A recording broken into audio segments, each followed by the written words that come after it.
In what promised to be one of the best quarterback duels of the postseason, the Saints-Bucs game in the divisional round of the playoffs was a complete defensive match. Both teams have top-tier defenses, so this isn't exactly shocking, but in the modern NFL, we have come to expect more from our quarterbacks. Neither Tom Brady nor Drew Brees passed for more than 200 yards in this game. The main storyline I saw from this week was how well the Bucs defense played. They were lights out, creating multiple turnovers. They also completely erased Michael Thomas from the field. He ended this match catching 0 passes on his 4 targets. Now this isn't a small feat considering that he's objectively a top 3 receiver, so in this video I wanted to focus on how exactly they did that. Was it poor throws by Drew Brees? Was it bad routes by Thomas? Or was it just classic good coverage by this defense? We'll start this video by looking at his targets first. Then we'll jump to some general trends so that I can give you the full context of this game. Honestly, it was pretty rough for Thomas from start to finish. Thomas's first target happened in the red zone in the first quarter. It was 3rd and goal from the 5-yard line. The Saints lined up in shotgun trips bunch with Thomas split out wide. With 9 defenders in the box, Brees identified that Thomas had a one-on-one with Carlton Davis outside. Thomas took a stutter step release, and then he ran his fade route to the front of the pylon. His goal is to establish outside leverage and give his quarterback a window for the throw. That's what he did on this play. He's immediately looking back towards the ball. Thomas then pushed off to create the necessary separation, and he was able to snag the ball out of the air. Unfortunately, while he was able to grab it with just one hand, his left knee went out of bounds. This pass was incomplete. Now, against a wide receiver like Michael Thomas, this is a huge win for Davis. Yes, it was really close, but Davis's physicality through the snap was a big reason why Thomas couldn't secure the ball in bounds. We definitely need to give him credit on this one. Jumping to Thomas's second target in the second quarter, the Saints were faced with a 2nd and 9 from their own 37-yard line. Here we have Thomas lining up the slot on the right side of the formation. He runs a quick out route. Watch Thomas's release closely. He runs what's called a box release. His goal is to square up his defender while stepping inside in order to get the DB to flip his hips in that direction. Then Thomas will finish the release using a club in order to gain separation. That's his goal anyways, but that's obviously not what happened here. After the snap, Thomas took his initial stutter step and jumped inside. He then attempted to use his arm to club his defender out of the way. Instead of getting thrown off though, Murphy-Bunting was able to hold on. He was able to recover and get back in sync with Thomas. He then flipped his head back towards the quarterback. He read the throw coming, and this is how he was able to pick it off. Now this route and this coverage, I guarantee will get argued by every single person out there. Some will say it was offensive pass interference on Thomas, while others will argue it was defensive pass interference on Murphy-Bunting. However, since the contact all occurred within 1 yard of the line of scrimmage, this is legal from both sides. I'm actually very happy no flag was thrown. The refs allowed a physical back and forth to happen.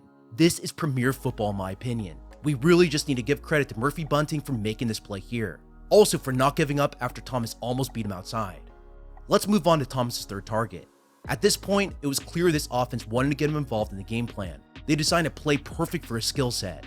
Out of single back, the Saints line him up off the line of scrimmage on the right, hoping they can give him a free release underneath. This play is called drive. Against the zone defense, Brees will read the hook curl linebackers underneath, and he'll make his decision based on the depth of their drop. If they drop deep, he'll have a free throw underneath to Thomas, while if they jump on Thomas, then you'll place his pass on the dig route behind. Since the Bucs are actually in cover 1, which is a man coverage, the drag route becomes his main read. Brees will look at Thomas first to see if he has one across the face of his defender. His hope is that Thomas can create yards after the catch. Unfortunately, Carlton Davis had other plans though. After the snap, Thomas took his stutter step release before stepping outside. He hoped he could bait Davis to jump outside on that release. If he did, then this could become a big play. However, Davis was patient watching his hips through his movement. He was ready for what Thomas was trying to do, and he quickly got into a trail position with his hand on his opponent's back. When Davis saw that the ball was coming, he then perfectly switched sides to get to his throwing shoulder. He swiped through in order to make sure Thomas couldn't bring it in.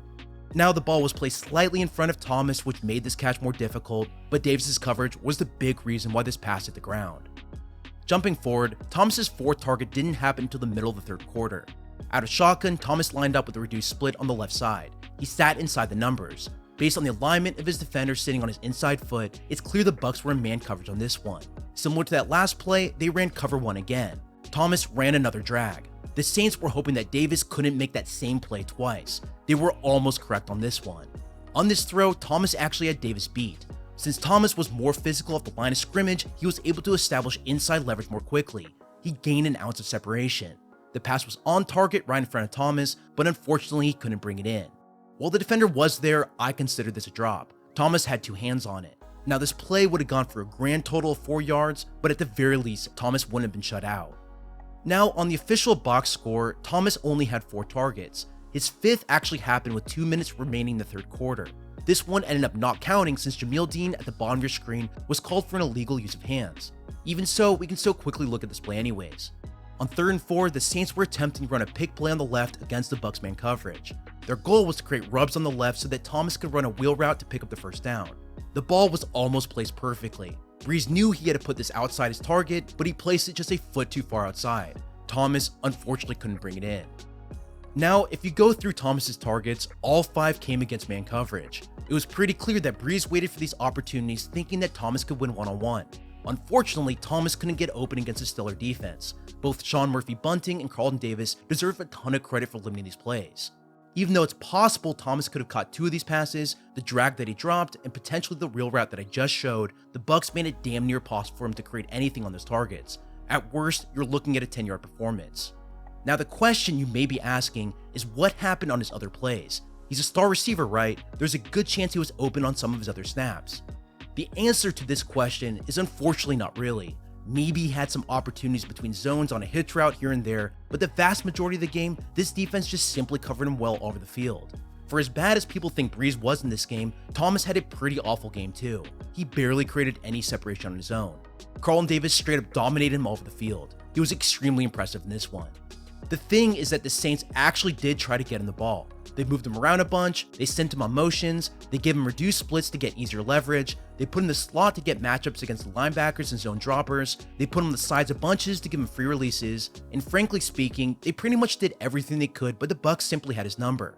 On his underneath routes, Davis and the other cornerbacks were patient waiting for his release, and anytime he ran anything deeper than 8 yards down the field, the Bucs were ready and they clamped down on his routes. His backside routes also had no real opportunities either. Just simply put, the Bucs shut him out on this one.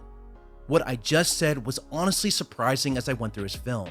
I assumed that Brees' poor performance was the big reason why Thomas didn't create anything in this one. That's just unfortunately not the case. What also surprised me was that the Bucs didn't really do anything special to get rid of him. They let Carlton Davis do his thing, and he played really well against Thomas whenever they went one-on-one.